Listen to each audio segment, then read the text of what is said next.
Cinemassacre's Monster Madness. The Mummy's Tomb is a direct sequel to The Mummy's Hand, opening with a recap of the last film. To modern audiences, it seems like a cheap way to use up 10 minutes of its already short runtime.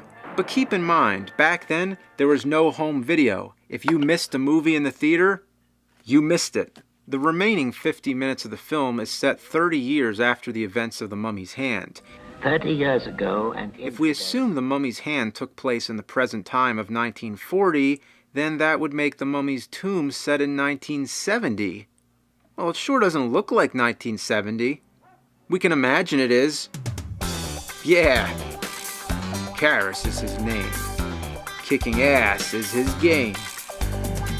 The priest from the last film is still alive, played by George Zucco in aging makeup. Yeah, that's right, he's still alive. He got shot by 4 bullets and fell down a large staircase, shattering every bone in his body, but no big deal. One thing I find hilarious is some of the re-editing they did in the flashback to keep the pace moving along. Originally, right before he shoots him, he says, "I'll give you to the count of 3. 1. You wouldn't shoot an unarmed man in cold blood. 2. But they cut out the 3 count. See here, you Egyptian Mickey Finn, I'll give you 3 to tell me where she is. I'm not kidding. Ooh, he suckered him!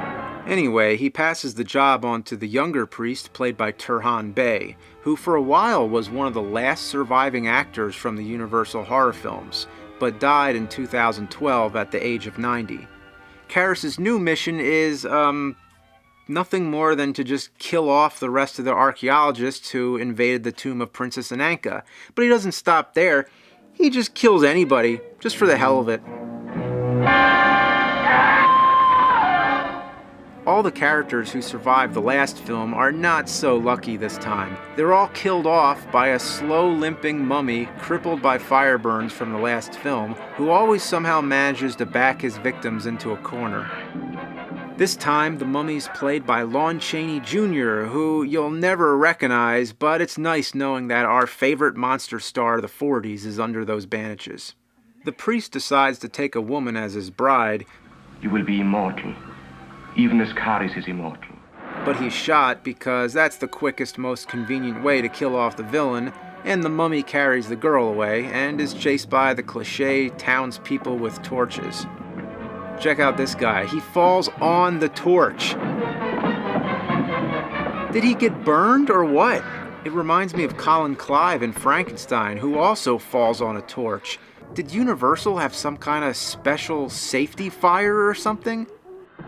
Final words. The Mummy's Tomb is a cheap, uninspired sequel. It doesn't do anything new with the franchise, but raise the body count. This is when it starts to feel more like a slasher series. But for any lover of classic horror films, it gives you exactly what you'd want. Nothing more, nothing less. You have the foggy cemetery, shots of the full moon, howling wolves, music recycled from the Wolfman, an angry mob, and a fiery climax in a burning house. So, there's not much to complain about.